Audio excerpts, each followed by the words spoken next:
अच्छा, बिस्मिल्लाहिर्रहमानिर्रहीम। क्रिमिनोलॉजी, तो क्रिमिनोलॉजी के सिलेबस का एक ओवरव्यू कर लेते हैं कि ये जो होता है ना 100 मार्क्स का है टोटल। ठीक है, इसमें से 20 होते हैं ऑब्जेक्टिव के और 80 होते हैं दूसरे जो ना 8 क्वेश्चन होते हैं टोटल। एक क्वेश्चन हो गया ऑब्जेक्टिव वाला, बाकी 7 जो है ना वो होते हैं लॉन्ग क्वेश्चन। ठीक है, इसमें अब होता क्या है कि 6 क्वेश्चन तो सीधे सीधे होते हैं। ठीक है, लॉन्ग कि स्टेटमेंट दी जाती है कि आप इसको प्रूव करो, आप उसकी थीरीज़ वगैरह लिखो। ठीक है, और एक क्वेश्चन में मोस्टली जो है ना 3-4 चीज़ें वो दे देते हैं ए बी बना के। ठीक है, उनके पार्ट्स बना के, ताकि आप इसको थोड़ा ब्रीफली एक्सप्लेन करो मुख्तसर सा। फिर जो है ना उसके 5 नंबर हैं, फिर उसके नेक्स्ट जो है उसके 5 मार्क्स हैं। तो इस तरह जो है ना वो कंप्लीट करते हैं। तो सबसे पहले इंट्रोडक्शन आपने देखना होता है कि इसकी डेफिनेशन क्या आई कि study of criminals law and organisation that make laws. तो उन सब की स्टडी को कहते हैं जो क्रिमिनोलॉजी। फिर क्राइम जो है ना, क्राइम को अंडरस्टैंड करते हैं, क्राइम की वजह क्या है, क्राइम क्यों हो रहे हैं। कुछ चीज़ें पहले ऐसे थी जो क्राइम नहीं थी, कुछ चीज़ें ऐसी हैं जो एक अगर मुल्क में या एक कंट्री में या एक नेशन में क्राइम है तो दूसरी में वो क्राइम नहीं है। ये इसकी क्या वजह है, अंडरस्टैंड करते हैं हम क्राइम की बेस क्या है, क्राइम क्यों होते हैं। फिर क्रिमिनलिटी, फिर क्रिमिनल बिहेवियर लोगों में क्यों आ जाता है, लोग क्यों क्रिमिनली बिहेव करते हैं, क्या वजह है इसकी मोस्टली जो है ना, इसको थोड़ा समझते हैं। फिर हम अंडरस्टैंडिंग फिर आते हैं, पहले क्राइम को समझते हैं, क्राइम पहले यूनिट इंट्रोडक्शन वाले में। दूसरे में अब हम अंडरस्टैंड कि क्रिमिनोलॉजी है क्या। क्रिमिनोलॉजी की फिर डेफिनेशन के वो ही study of criminals, crimes and laws and breaking of laws, making of laws, इस तरह। फिर मीनिंग और स्कोप क्या है, तो क्राइमन मीन कर्मा से वो कहते हैं संस्कृत से निकला है।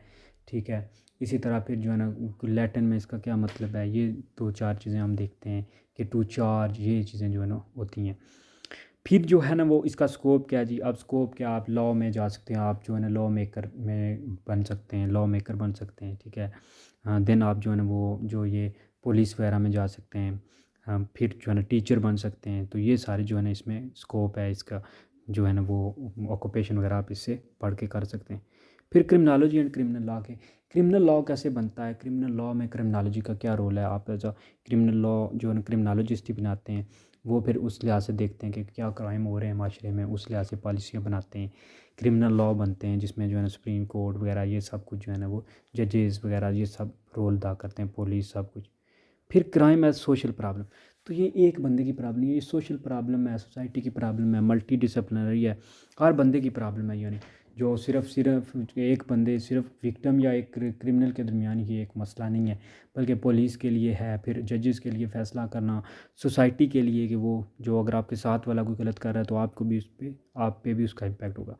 फिर होता है डेविंग, ये ऐसी चीज़ होती है कि सोसाइटी में जो बंदे सोसाइटी के अगेंस्ट कोई काम करते हैं। ठीक है, सोसाइटी ने कुछ सेट किए हुए हैं रूल वगैरह, या सोसाइटी में जो है ना आप हाई लेवल जो है ना ऊंचा म्यूज़िक बजा रहे हैं, तो ये फिर वो जो है ना वो क्राइम डेविएंस हो जाता है। ठीक है, फिर सिन है, सिन ऐसी चीज़ होती है जो आई एम सॉरी तो सिन ऐसी चीज़ है, गुनाह, कि आप गॉड के लॉज के ख़िलाफ़, जो अल्लाह के लॉज हैं उनके ख़िलाफ़ कर रहे हो। ठीक है, कि आप झूठ बोलते हो, आप जो है ना वो कत्ल कर रहे हो, तो ये फिर सिन भी है। ठीक है, गुनाह भी है। फिर वॉइस, वॉइस ये होता है कि आप खुद के साथ कोई ज़्यादती करते हो, आप सिर्फ किसी और को हार्ट नहीं करते, जैसे आप खुद जो है ना अपने प्लेजर के लिए कुछ चीज़ें कर रहे हो, जैसे खुदकशी, आप खुदकशी में किसी दूसरे का क्या नुकसान है, वो आपके वो हो गया वॉइस। फिर ईवल है, कुछ ईवल देखा जाता है कि ईवल चीज़ें हो रही हैं, पुराने दौर में समझा जाता है कि गुनाहों के पीछे जो है ना ईवल चीज़ें, शैतानी चीज़ें, सुपरस्टिशियस बिलीव दिए जाते हैं कि ये बंदा अगर कर रहा है तो इसमें कोई गलत रूह आ गई है, इसमें कोई गलत आ गए। फिर नॉर्म्स जो है ना सोसाइटी में कुछ जो है ना रूल सेट होते हैं, वो रूल ब्रेक करोगे, वैल्यूज़ होती हैं सोसाइटी की। सिक्योरिटी, फिर फिजिकल सोशल इकोनॉमिक जो है ना सिक्योरिटी, कैसे क्या क्या चीज़ों की सिक्योरिटी होनी चाहिए, किस किस तरह की सिक्योरिटी होती है। ठीक है, ये चीज़ें हम देखते हैं, फिजिकली जो है ना वो सिक्योरिटी प्रोवाइड करना, फिर सोशल, फिर इकोनॉमिक चीज़ों को, माशरे की जो है ना प्रॉपर्टी बंदे की प्रोटेक्ट करना, बंदे की जान, उसका जो है ना ये सब कोई माल, ये सब कोई प्रोटेक्ट करना कैसे जो है ना वो होता है। Then crime and criminals, chapter number 3। तो फिर क्राइम्स हम देखते हैं, क्रिमिनल्स की डिफरेंट जो है ना वो टाइप्स हैं क्रिमिनल की। अब ओकेजनल नाम से ही ज़ाहिर है कि वो मौका परस्त जो, ठीक है, आप जा रहे थे, आपने देखा कि कोई गाड़ी थी, गाड़ी की जो है ना वो विंडो ओपन थी, तो आपने देखा कि उसके अंदर कोई पड़ा हुआ है, क्या लगी हुई है उसके साथ फ्लैश। ठीक है, यूएसबी लगी, आप यूएसबी उतार लेते हो। तो ऐसे जो क्रिमिनल होते हैं जो मौका परस्त होते हैं, कि मौका मिला, कहीं शादी पे गए, वहाँ पे देखा कोई फ़ोन चार्जिंग पे था, वो उतार लिया, तो वो ऐसे क्रिमिनल्स को कहते हैं ओकेजनल क्रिमिनल्स। फिर दूसरे होते हैं हैबिचुअल क्रिमिनल्स, जो आदत करते ही रहते हैं, आदत होती है उनकी, वो उसको अपना जो है ना वो उनकी आदत होती है कि ये करना ही करना है, ठीक है। कि फॉर एग्ज़ाम्पल वो जाते हैं जहाँ भी से भी जाते जाते निकाल ली कहीं से टेप कहीं से, जो है ना, इस तरह। तो फिर तीसरे नंबर आते हैं प्रोफेशनल। ये इनको तो पेशा होता है कि ये इनका निज़ाम रोज़ी रोटी इसी पे चल रही होती है। ये प्रोफेशनल गैंग बना के करते हैं, प्रोफेशनली करते हैं, ठीक है। जैसे जो है ना काम आप एक डेली करते हो, तो ये इनका फिर डेली होता है कि करना ही करना है, क्योंकि वो एज अ प्रोफेशन उसको ले रहे होते हैं कि हमारी जॉब क्या है, चोरी करना या डकैती करना। फिर वाइट कॉलर क्राइम आते हैं। ये करते हैं मोस्टली ऊपर लेवल के लोग, जो हाई प्रोफेशनल लोग हैं, लेकिन वो क्या है, हाई स्टेटस रखते हैं माशरे में। जज हो गए, वकील हो गए, पॉलिटिशियंस हो गए, ठीक है ना। इस तरह के जो लोग करते हैं ये वाइट कॉलर क्राइम होते हैं, जो बड़े लोग करते हैं ऊपरी सतह पे, करप्शन वगैरह, मनी लॉन्ड्रिंग। फिर ऑर्गेनाइज्ड क्राइम आते हैं कि पूरी ऑर्गेनाइजेशन एक बनी होती है, वो क्राइम कर रही होती है कि ठीक है, कि हमने जो फॉर एग्जांपल एक पूरी ऑर्गेनाइजेशन कर रही है, लूट रही है लोगों को, कि वो कह रहे हैं जी कि इंश्योरेंस कराएं सारे, तो वो इसी चक्कर में, तो उसमें क्या होगा, बहुत से बंदे हैं और पूरी ऑर्गेनाइजेशन बने हुए ऑर्गेनाइज लोग हैं, लेकिन वो क्या कर रहे हैं, क्राइम कर रहे हैं, ठीक है। जैसे आप ऑर्गेनाइज क्राइम का आप देख लो कि ये मेरे ख्याल में जो मनी हाइस्ट है, कि उसमें वो पूरे एक ऑर्गेनाइज टीम वर्क हो रहा होता है, ठीक है। फिर कॉरपोरेट क्राइम भी बिल्कुल ऑर्गेनाइज की तरह ही होते हैं, ठीक है। इसमें भी जो है ना एक हाई स्टेटस होता है, लोग आपस में एक दूसरे के साथ कॉरपोरेट बना करके ना जो है ना वो क्राइम करते हैं। देन नेक्स्ट है जी क्राइम एंड क्रिमिनलिटी। तो क्राइम एंड क्रिमिनलिटी में आता है, उसमें हम थ्योरेटिकली मोस्टली पर्सपेक्टिव देखते हैं कि थ्योरी के लिहाज से क्या कुछ है क्राइम में। तो इसमें हम सबसे पहले excuse me, I am sorry. तो फिर जो है ना early explanation and criminal behaviour देखते हैं कि क्रिमिनल का बिहेवियर कैसा है, वो कैसे जो है ना क्राइम लोग करने की क्राइम की तरफ राग़िब हो जाते हैं। इसमें वो फिर कुछ जो है ना हम पढ़ते हैं, जो क्रिमिनोलॉजिस्ट थे या साइकोलॉजिस्ट थे, उन्होंने कुछ रिसर्च की, कुछ जो है ना इटालियन, एक बंदा इटालियन था, उसने इटालियन जो थे कुछ ऑफेंडर थे जेल में, कुछ जो है ना उनके में देखा कि क्या कुछ चीज़ें। फिर हम जो है ना बायोलॉजिकल थीरीज़ देखते हैं कि बायोलॉजिकल थीरीज़ में हम देखते हैं कि लोगों की आखिर जो क्रिमिनल्स हैं उनकी बायोलॉजी में क्या डिफरेंस है, उनके जीन में, जेनेटिक्स में, या उनकी जो है ना एक लीनेज में क्या डिफरेंस है कि वो क्राइम की तरफ जाते हैं। फिर हम सोशियोलॉजिकल थीरीज़ देखते हैं कि लोगों का माइंड में क्या सेटअप है, माइंड क्या सेटअप है, क्या आखिर चीज़ है जो उन्हें अट्रैक्ट करती है क्रिमिनल वो क्राइम करने लग जाते हैं, आखिर उनके माइंड में ऐसे क्या चेंजेस आती हैं। फिर हम सोशियोलॉजिकल देखते हैं कि सोसाइटी क्या जो है ना लोगों को लेबल करती है, ठीक है। सोसाइटी जो है ना डिसऑर्गेनाइजेशन थ्योरी है सोसाइटी में, कि सोशल डिसऑर्गेनाइजेशन है, कि लोग जो है ना वो आ रहे हैं जा रहे हैं, लोगों को एक दूसरे की परवाह नहीं है, तो इस तरह का जो है ना वो काम होता है। या कोई ऐसी सोसाइटी है जिसमें कोई ऑर्गेनाइजेशन नहीं है, कोई मेल मिलाप नहीं है, तो वहाँ पे भी क्राइम ज़्यादा होते हैं। ये फिर आगे इसमें आती हैं सोशल डिसऑर्गेनाइजेशन थ्योरी में, कि डिसऑर्गेनाइजेशन है तो इस वजह से। फिर स्ट्रेन थ्योरी के जो है ना सोसाइटी कुछ चीज़ों को ऐसे वो शेप दे देती है कि वो वहाँ पे जो है ना वो प्रेशर हो जाते हैं, लोगों पे प्रेशर पड़ता है, तो वो फिर सोशल कंट्रोल थ्योरी, कि कुछ चीज़ें जो है वो कंट्रोल की जाती हैं, तो उस वजह से जो है ना वो कुछ फॉर एग्जांपल कि कुछ सोसाइटी में लोग अमीर हैं, तो वो जो है ना वो फिर उनकी वजह से जो गरीब लोग हैं वो फिर उस वजह से कर रहे हैं, तो इस तरह की सोशल कंट्रोल थ्योरी है। फिर लर्निंग थ्योरी है, कि लोग लर्न करते हैं एक दूसरे से, ठीक है, सीखते हैं। तो बाज़ औक़ात बैठे बैठे किसी ने चोरी से सीखा, या किसी ने देखा कि एक चोरी कर रहा है, तो उस तरह जो है ना वो लोग जुर्म की तरफ चल पड़ते हैं कि ये फ़ायदा, ये आसान काम है। फिर लेबलिंग थ्योरी, या लेबल करते हैं लोग, कि फॉर एग्जांपल किसी से बचपन में कोई गलती होगी या जवानी में कोई छोटी सी मिस्टेक होगी, तो लोग उसको फिर चोर चोर कहना शुरू हो गए, या कातिल कातिल, तो उसने फिर वो लेबल की वजह से जो है ना वो उस पर लेबल लग गया। उसने कहा अब तो वैसे ही लोग कह रहे हैं, आप करूँगा तो तब भी कोई फ़र्क नहीं पड़ता, तो ये लेबलिंग थ्योरी में आती है। फिर हम इस्लामिक पर्सपेक्टिव में देखते हैं, वही जो है ना इस्लामिक में लिहाज में कैसे जो है ना वो सज़ा कैसे दी जाती थी, कैसे जो है ना वो क्राइम को इस्लामिक लिहाज से जो है ना वो कैसे दिया जाता है, कैसे उस सिन डेविएंस वगैरह में डिफरेंस है, इस्लाम क्या कहता है, कैसे सज़ा होनी चाहिए, कैसे जो है ना वो लोग क्रिमिनल होते हैं उन्हें माफ़ कर देना चाहिए, या उन पे क्या कुछ चेंजेस आती हैं। ये होगी सेक्शन 1। अब सेक्शन 2 में है, ये भी 25 मार्क्स की है। इसमें टोटली जो है ना वो जुवेनाइल के बारे में है, कि जो बच्चे कम एज के, जो यानी 18 से कम, पाकिस्तान में 18 का कहते हैं, 18 से नीचे जो है ना वो बच्चे जो अगर करें तो उनके जो है ना वो सज़ा अलग होनी चाहिए, उनका बिहेवियर। सबसे पहले मीनिंग क्या है, तो जुवेनाइल का मतलब होता है कम एज, या इस तरह जो तो डिलिक्वेंट जो है ना वो जो कम उम्र बच्चे गुनाह करते हैं या क्राइम करते हैं। डेफिनेशन बिहेवियर वर्सेस लीगल, उसमें लीगल क्या है और वो बिहेवियर कौन कौन से हैं। फिर जुवेनाइल डेलिक्वेंट कौन कौन से हैं वैसे स्टेटस ऑफेंडर के स्टेटस के लिहाज से कि कुछ चीज़ें ऐसी होती हैं जो बच्चा करे तो वो होता है कि वो गुनाह होता है, क्राइम होता है, और बड़ा करे तो नहीं होता। फॉर एग्जांपल अगर 18+ बंदा घर से चला जाए तो वो कोई उसका क्राइम नहीं है, लेकिन जब 18 से छोटा बच्चा घर छोड़ के चला जाए तो वो माना जाएगा कि वो उसने जो वो रेबल हो गया है, वो बागी हो गया, तो वो उसको एक क्राइम ही माना जाएगा, क्योंकि बच्चों को जो है ना वो घर छोड़ना लोड नहीं है, इस तरह जो है ना वो। फिर ऑफिशियल स्टैटिक्स हम देखते हैं कि क्या कुछ जो है ना जुवेनाइल डेlinquency या पाकिस्तान में क्या रोल है, कितने लोग जो है ना वो बच्चे मुलवस हैं इस तरह के गुनाहों में, जो है ना किस तरह ऑर्गेनाइजेशन जो है ना वो कंट्रोल कर रही हैं, बच्चों से क्राइम करवा रही हैं, उनसे भीख मंगवा रही हैं, उनसे जो है ना मोबाइल छिनवा रही हैं, ये सब कुछ देखते हैं।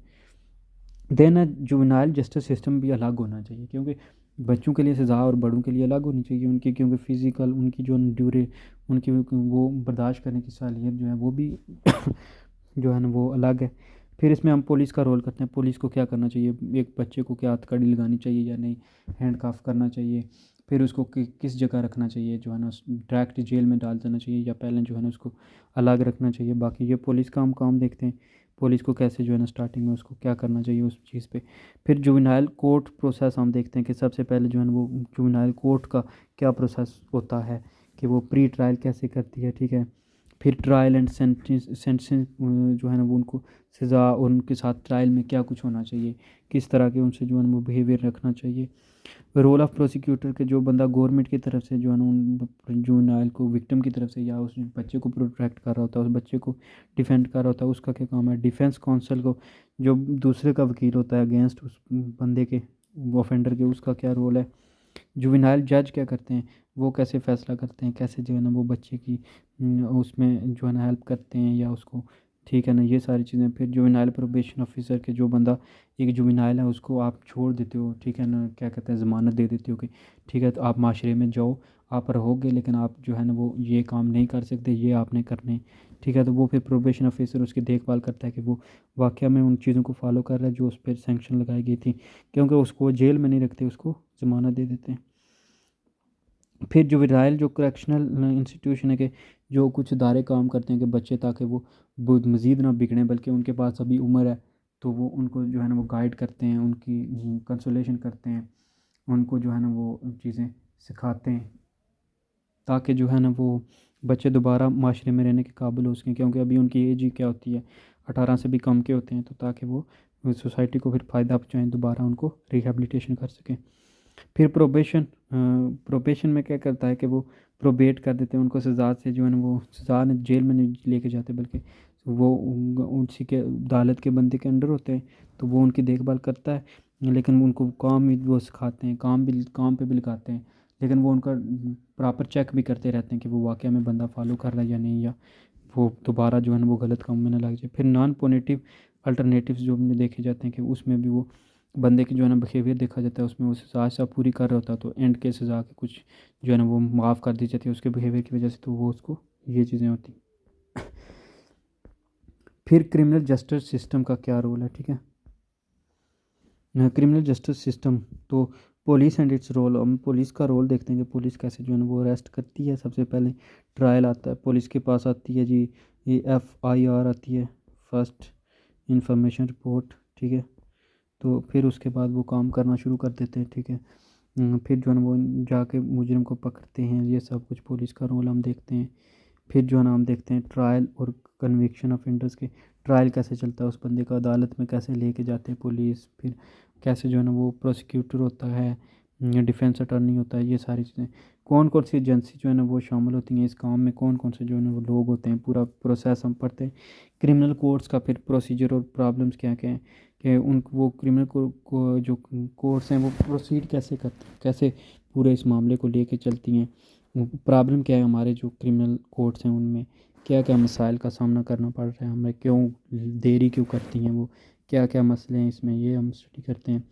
फिर रोल ऑफ प्रोसिक्यूटर्स के, जो गवर्नमेंट के लॉयर हैं वो क्या काम करते हैं, वो कैसे जो विक्टिम के प्रोटेक्ट करते हैं, या उनको कैसा रोल है उनका, वो बंदे को सज़ा दिलवाने में या बचाने में क्या रोल अदा करते हैं।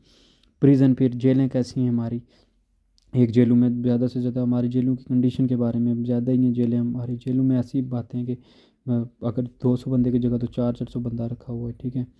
फिर प्रोबेशन वाली वही बात आ गई कि वो बंदे को जो है ना वो सज़ा उसको ऐसे दी जाती है कि उसको सोसाइटी में छोड़ दिया जाता है ताकि वो दोबारा ठीक हो सके, सोसाइटी में काम करे, का हर चीज़ करे। फिर उस पर कुछ कंडीशनल लगाई जाती हैं कि वो फैमिली से मिल सकता है या नहीं मिल सकता, उसको कैसा रवैया रखना है, वो कैसे जो है ना वो पे रोल में भी यही कुछ होता है। सिर्फ प्रोबेशन में वो जेल में नहीं ले जाते, पे रोल में होता है, वो बंदा जेल में होता है तो फिर वो जो है ना उसकी सज़ा कुछ थोड़ी रह रही होती है तो उसको छोड़ देते हैं ताकि वो उसका बिहेवियर वगैरह देखे कि वो ठीक हो रहा है या नहीं, ताकि उस पर मज़ीद जो है ना वो उसको बेहतर बनाया जाए, उसको रिहेबिलिटेट किया जाए। फिर punitive and reformative treatment of criminal के कुछ चीज़ें ऐसी होती हैं जो उनको ठीक करने के लिए दी जाती हैं, ठीक है, सज़ा के बजाय। कि कुछ तो होगी, एक तो होगी ना कॉर्पोरल पनिशमेंट के, सख्त तरह की जो है ना पनिशमेंट दे रहे हैं आप, सख्त जो मर्डर हैं या इस तरह के जो है ना वो। फिर इम्प्रिजनमेंट होगी कि जो है ना कॉर्पोरल में आता है जी उम्र कैद, फांसी वगैरह, ठीक है ना, एक्सिक्यूशन वगैरह। फिर इम्प्रिजनमेंट के आप जेल में डाल रहे हो लोगों को, सज़ा दे रहे हो, डिफरेंट क्राइम्स हैं उनके लिहाज से आप जो है ना वो कोई 2 साल, 6 साल, 10 साल, 14 साल। फिर रिहेबिलिटेशन क्रिमिनल्स की आप कैसे कर रहे हो कि उनको रिहेबिलिटेट, कुछ इंस्टीट्यूशन है जो उनको गाइड करते हैं, उनको वहाँ पे प्रॉपर तालीम दी जाती है। जैसे हमारी जेलों में कुरान पाक पढ़ाया जाता है, इस्लामी तालीम दी जाती है ताकि लोग जो है ना वो जुर्म को छोड़ के एक अच्छी ज़िंदगी और जो है ना एक अच्छे लोग बन जाए। सेक्शन 3 में आता है जी क्रिमिनल इन्वेस्टिगेशन का तरीका कि इन्वेस्टिगेशन होती कैसे है, कैसे जो है ना एक क्राइम के ख़िलाफ़ जब पुलिस को फर्स्ट रिपोर्ट मिलती है। फिर प्रिंसिपल क्या है क्रिमिनल इन्वेस्टिगेशन के, कौन कौन चीज़ों का ख्याल रखना चाहिए, किस तरह से इन्वेस्टिगेशन होनी चाहिए, फ़ीमेल के साथ क्या बिहेवियर, मेल के साथ क्या बिहेवियर, ठीक है। Manual of preliminary investigation, investigation से पहले किन चीज़ों का ख्याल रखना चाहिए। फॉर एग्जांपल आके बंदे से करते हो, वो फीमेल है या मेल है तो उसकी प्राइवेसी, उसकी किन चीज़ों का आपने ख्याल रखना है, इन चीज़ों का। फिर इंटेलिजेंस ऑपरेशन होते हैं कि इंटेलिजेंस लेवल, इंटेलिजेंस लिहाज से आप जो है चेक करते हो, उसका पीछा करते हो, उसके बारे में जो है इन्फॉर्मेशन। डेटाबेस इन्वेस्टिगेशन के, उस बंदे से का आप पहले से कोई डाटा चेक करते हो, फिर जो है ना उस लिहाज से उसकी इन्वेस्टिगेशन करते हो। फिर जो है ना किसी के बारे में उससे जानते हो। इलेक्ट्रॉनिक इन्वेस्टिगेशन है कि इलेक्ट्रॉनिक डिवाइसेस के थ्रू, ठीक है ना, आप करते हो, इन्वेस्टिगेशन करते हो। आजकल जैसे मशीनें वगैरह आ गई हैं, वो देखें बंदे को येस नो पूछते हैं, ट्रू फॉल्स, ट्रूथ है या ठीक है ना, फिर लाई है। फिर फोरेंसिक इन्वेस्टिगेशन के, फोरेंसिक लिहाज से कि कोई चीज़ अगर डीएनए वगैरह है, कोई आपको बाल मिला है, कोई हेयर मिला है, तो उस तरह की जो चीज़ें होंगी उस तरह की जो है ना वो करेंगे, तो वो फिर जो है ना फोरेंसिक इन्वेस्टिगेशन होगी कि आप फोरेंसिक के लिहाज से चेक करते हो, ठीक है, सैंपल वगैरह लेके।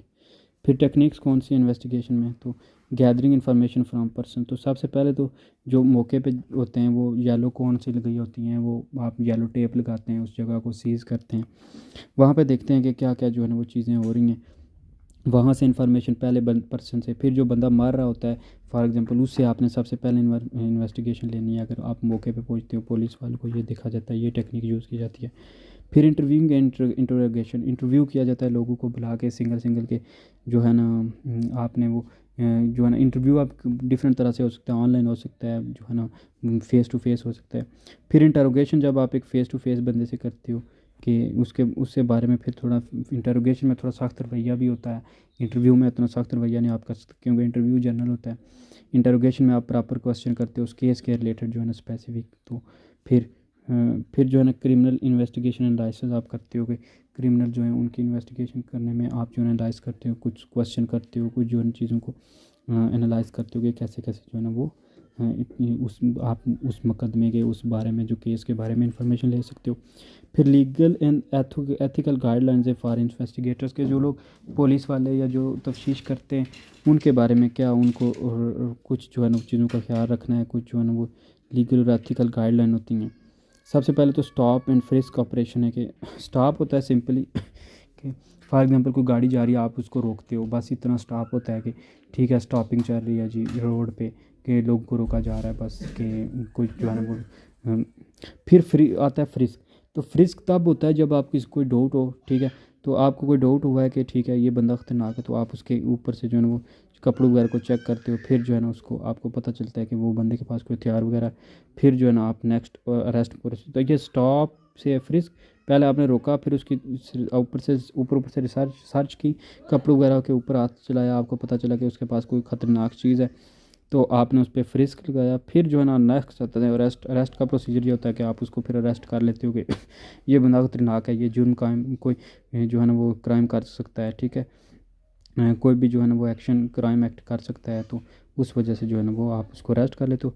फिर सर्च और सीजर दो जो है ना थोड़ी सेम सेम डिफरेंस चीज़ें हैं कि सर्च में आप तो तलाश करते हो सिंपली जाके, इसमें आप इसके कुछ रूल्स हैं, कुछ रेगुलेशंस हैं कि आप कोई अगर फीमेल्स हैं तो आप उनको कह सकते हो कि आप अलग हो जाएं, आप घर छोड़ जाएं या इस तरह। फिर जो है ना अगर कोई आप जिस ढूंढ रहे हो किसी को तो वो किसके घर में इंटर हो जाता है, तो आप वहाँ कैसे सर्च करके उसके जो है ना वो डोर वगैरह विंडो वगैरह तोड़ सकते हैं, या उस बंदे पे कौन कौन से जो है ना वो आप कंडीशंस हो सकती हैं, क्या क्या उसके साथ कर सकते हैं। सीज़र में आता है कि आप जो है ना वो किसी को कहते हैं वो प्रॉपर्टी वगैरह सीज़ कर देना, ठीक है कि ठीक है वो बंदा क्रिमिनल है, उसकी चीज़ें सीज़ कर लेना, उसकी चीज़ें जो है ना वो गाड़ियाँ वगैरह ये सब चीज़ें जो है ना उसकी प्रॉपर्टी उसकी कुछ जो भी जो है ना उसके अंडर चीज़ें थी वो, ये सब कुछ इसमें होता है। फिर आप इंटरनेशनल पॉलिसिंग और क्रिमिनल जस्टिस मॉनिटरिंग में आता है चैप्टर 7 में, नहीं 12 में, ठीक है। तो इसमें आप यूनाइटेड नेशन जो है ना उसमें आप देखते हो कि फाइनेंशियल जो इंफॉर्मेशन टास्क, फिर जो है ना इंटरपोल के इंटरनेशनल जो पुलिस है इसका क्या काम है, फिर यूरोपोल जो यूरोपियन पुलिस एक बनी हुई है वो क्या काम कैसे हेल्प कर सकती है। इंटरपोल जो है ना ये मुख्तलिफ ममालिक को, इंटरपोल का मतलब क्या है, कोई हेल्प दे सकती है, कोई जो है ना आपको डाटा दे सकती है कि ये बंदा यहाँ रहता है, इसकी ये इन्फॉर्मेशन है, तो वो जो है ना इसमें बाकी कोई ज़्यादा जो है इनका फंक्शन नहीं होता कि ये आपको बंदा पकड़ के दे देंगे या ये वो, ये सिर्फ बेसिक इन्फॉर्मेशन प्रोवाइड करते हैं। यूरोपोल, ये यूरोप वालों ने पूरा जो है ना वो एक उनका निज़ाम है, तो इनके साथ और दुनिया की बाकी मुल्क की पुलिस भी जो है कनेक्टेड होती है कि ये जो है ना वो कंट्रोल करते हैं। यूरोप में देखते हैं पूरे यूरोप में जो है ना एक किस्म का जो है फंडिंग होती है, और वो सारे देखते हैं कि अगर कोई इंग्लैंड में है या कोई इटली में है तो इस तरह जो है ना वो फिर यूनाइटेड नेशन जो है ना वो इसमें जो है ना क्या रोल है, फिर यूनिसेफ, फिर जो है ना आईपीए, ठीक है, इंटरनेशनल पुलिस अथॉरिटी जो है वो क्या काम करती है, तो ये सब चीज़ें जो है ना वो इन लोग ऑर्गेनाइजेशन का हम रोल देखते हैं कि ये ऑर्गेनाइजेशन कैसे मॉनिटर करते हैं, कैसे जो है ना वो एक दूसरे की हेल्प करती हैं कंट्री टू कंट्री या इंटरनेशनल लेवल पे। देन आता है जी सेक्शन 4 में, ये भी 25 मार्क्स का है। इसमें मोस्टली जनरल कुछ तो पहले वाली चीज़ें ही आती हैं, कुछ नई चीज़ें आती हैं। अब जो है ना ये इसको लोग जो मोस्टली जो लोग का रुझान इसका तरफ आया था वो इस वजह से आया था, टेररिज्म जब बहुत अरूज पे था तो लोग समझते थे कि ऐसे इसमें से आ जाता है एक, तो इस वजह से जो है ना वो लोग यहाँ से हेल्प, मोस्टली ये भी वजह थी लोग जो है ना उस वक्त। अब टेररिज्म क्या है कि जी मोस्टली ये बताया जाता है जी कि इस्लाम की वजह से, लेकिन ये ओवरऑल टेररिज्म एक प्रॉब्लम है पूरी दुनिया की, जो है ना वो पॉलिटिकली लोग टेररिज्म फैला रहे हैं, ठीक है, कुछ जो ऑर्गेनाइजेशन है वो फैला रहे हैं, कुछ लोग रिलीजियसली टेररिज्म फैला रहे हैं, तो इसमें सिर्फ जो है ना वो इस्लाम को बदनाम किया जाता है, इस्लाम में इतना है नहीं है ओवरऑल जो है ना वो। अभी देखें एक न्यूजीलैंड के में एक बंदे ने मस्जिद में जो लोगों को, फिर इसराइल जो है ना वो करता है तो वो टेररिज्म नहीं है, तो ये जो है ना इसमें थोड़ा डिफरेंस। फिर रेडिकुलिज्म जो लोग दीन की वजह से, जो लोग जो है ना रिलीजन की वजह से जो करते हैं, ठीक है, इस्लाम को इसमें मोस्टली जो है ना इस्लाम दीन को लोग करते हैं, लेकिन रिलीजियसली जो देखा जाता है कि रेडिकुलिज्म जो है। फिर वॉर ऑन टेरर पे क्या कुछ हो रहा है, ठीक है, कि पाकिस्तान ने बड़ा काम किया है, पाकिस्तान ने बहुत जो है ना साबित करने के लिए साबित ही करते रहे, दूसरों को दिखाते ही रहे कि हम जो है ना ये कर रहे हैं वो कर रहे हैं, इतना खर्चा करते हैं अपने लिए तो वो खर्च बेहतर ही हो जाता।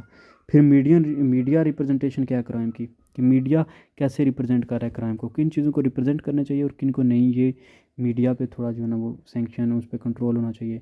फिर क्रिमिनल जस्टिस सिस्टम का क्या रोल है, जो है ना वो क्या कुछ कर रहे हैं, उनको हम रोल पढ़ते हैं। क्रिमिनल जस्टिस सिस्टम जो है ना वो किस तरह डेवलप हो रहा है, उसका क्या काम है, कुछ उसकी से क्या क्या बेहतरी हो सकती है। देन आता जी modern law enforcement and crime prevention के, मॉडर्न जो दौर है इसमें क्या ऐसे ये कानून बन रहे हैं, ऐसे क्या लॉ इन्फोर्समेंट हो रहे हैं जो और क्राइम प्रिवेंशन के लिए चीज़ें हो रही हैं। तो इसके लिए इंटेलिजेंस लेड पुलिसिंग के पॉलिसी, ऐसी पुलिस है जो इंटेलिजेंस है, जैसे पाकिस्तान में आईएसआई, इस तरह की जो एजेंसीज़ हैं, जो इंटरनेशनल जो इंटेलिजेंस पुलिस भी हैं कुछ, ठीक है, तो ये काम करती हैं जी, रोकती हैं लोगों को, पहले देखती हैं बड़े बड़े क्राइम होने से पहले, बड़े बड़े जो है ना वो इवेंट हादसे होने से पहले पहले उनको जो है वही कंट्रोल कर लेती हैं। फिर कम्युनिटी में जो पुलिसिंग है, जो आम लोग जो है ना वो कम्युनिटी से ही चूज़ किए जाते हैं कि वो देखभाल करें, ठीक है, आई रखें लोगों पे, जो है ना वो कीप ऑन आई के जो है ना वो कौन से लोग जो माशरे में अगेंस्ट काम कर रहे हैं या कुछ गलत कर सकते हैं। फिर प्राइवेट पब्लिक जो पार्टनरशिप है लोकल लेवल पे जो है ना सोसाइटी में कुछ लोग जो उनके साथ जो पुलिस की पार्टनरशिप होती है कि वो खबर करते रहते हैं। तो ये चीज़ें जो है ना वो प्रिवेंशन के लिए हो रही हैं ताकि क्राइम कम किए जा सकें, क्राइम से बचे जा सके। अच्छा, देन आता है gender and crime in urban and rural. तो जेंडर और क्राइम का बड़ा आपस में रिलेशन है। हमारे यहाँ मोस्टली समझा जाता है कि मैन ही जो है ना वो मोस्टली क्राइम करते हैं, क्रिमिनल है। लेकिन ओवरऑल देखा जाए तो फीमेल को और जो है ना जो ये हैं कि वीमेन वगैरह जो हैं ये भी जो है ना वो बड़ा रोल है इनका भी। ये भी बड़ा क्राइम आजकल जो है ना वो हॉस्पिटल में देखें आप, बच्चे बिक रहे हैं।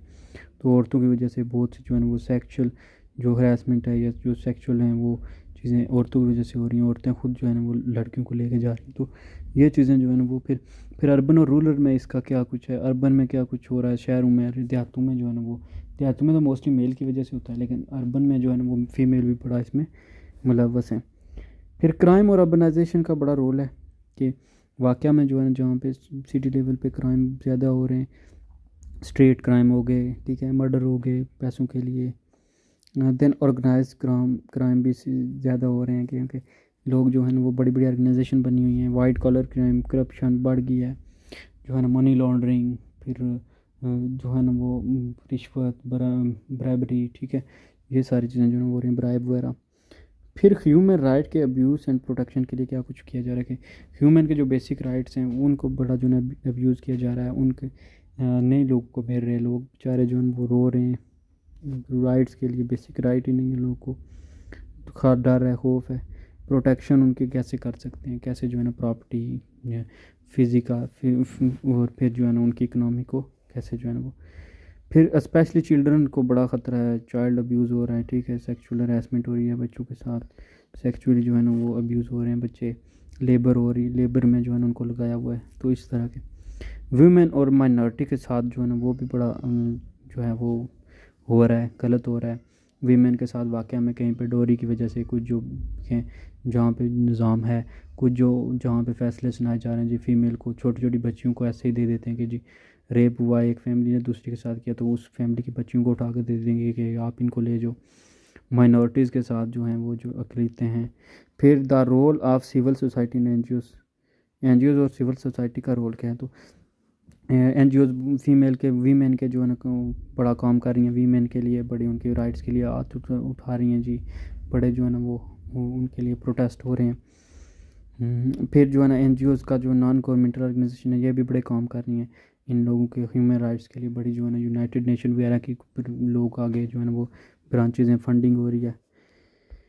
अच्छा जी, नेक्स्ट है मनी लॉन्ड्रिंग। अब मनी लॉन्ड्रिंग पे बड़ा जो है ना वो इस पैसे भी बड़े आए हैं, मनी लॉन्ड्रिंग हो रही है, बहुत इशू है, बहुत वेज़ हैं इसके, बैंकिंग के थ्रू हो रही है, ठीक है, वो पेंटिंग वगैरह ख़रीद के कर रहे हैं मनी लॉन्ड्रिंग। देखें बड़े जो बड़े बड़े अमीर पॉलिटिशियंस वगैरह हैं, जो बिजनेसमैन लोग हैं।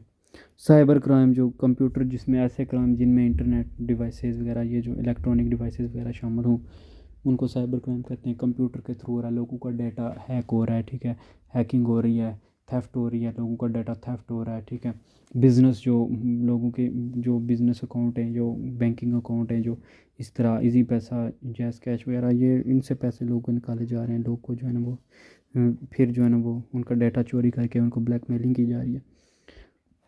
फिर नेशनल अकाउंटेबिलिटी ब्यूरो का क्या काम है, ये कैसे जो है ना वो करप्शन मुल्क में कंट्रोल कर सकती है। फिर FIA जो मनी लॉन्ड्रिंग वगैरह है, ठीक है, फेडरल इन्वेस्टिगेशन अथॉरिटी के फिर ANF एंटी नारकोटिक जो है ना वो फोर्स है कि वो जो मुल्क में ड्रग वगैरह जो इस तरह की चीज़ें, मंशियात की कंट्रोल करना। तो ये सारा कुछ हम इनमें पढ़ते हैं क्रिमिनल। तो ये बेसिकली एक ओवरव्यू था जिसमें जो कुछ मुझे बेसिक पता था वो मैंने कोशिश की है कि वो कुछ ओवरव्यू, कुछ आइडिया दूँ। तो आप लोग अगर स्टडी स्टार्ट करना चाहते हैं तो एक दफ़ा इस वीडियो को ज़रूर देखें। अगर वीडियो पसंद आती है तो ज़रूर लाइक शेयर करें, चैनल को सब्सक्राइब करें।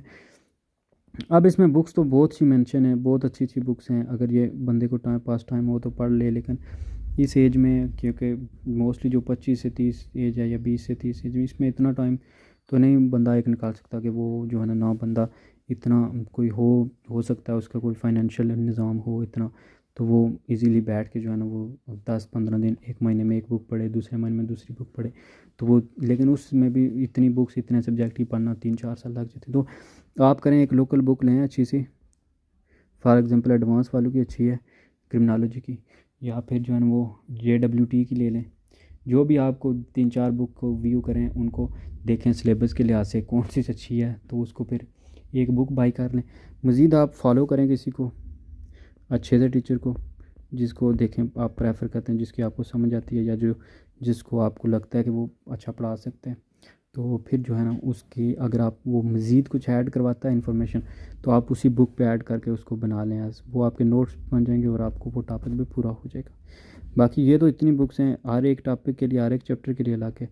और कुछ जो है ना लेटेस्ट मॉडर्न चीज़ों के लिए ये जो है ना वो ओवरव्यू करें वेबसाइट कि आजकल क्राइम का क्या रेट है। ये तकरीबन आप हर दिन तो नहीं कर सकते, ये कोशिश करें कि पेपर से कुछ दिन पहले ही कुछ जो है ना वो स्टैट वगैरह जहाँ पे इम्प्रूव हो रहे हैं वहाँ पे कोशिश करें स्टैट इम्प्रूव करें। एशिया में कौन से ज़्यादा क्राइम हुए हैं, कितने लोग इस दफ़ा जो है ना पाकिस्तान में क्राइम हुए हैं, कितने जेल में हैं, कितने जो है ना वो कितने केस सॉल्व हुए हैं, इस तरह जो है ना वो स्टैट वगैरह देखने के लिए। तो बाकी जो है ना ये आप वही बुक ले लें, तो उस पे ही जो ना इन्फॉर्मेशन ऐड कर लें और ये सारा कुछ आपका हो जाएगा इंशाल्लाह। तो इंशाल्लाह मैं भी कोशिश करूँगा, जो साथ साथ तैयारी कर रहा हूँ, अगर कुछ जो हुए जो मुझे समझ आए या मैं जो अच्छे से कर सका तो वो फिर मैं वीडियो बनाऊँगा। इसलिए चैनल को सब्सक्राइब कर दें, इंशाल्लाह ज़रूर जो है ना वो अच्छी चीज़ें आती रहेंगी।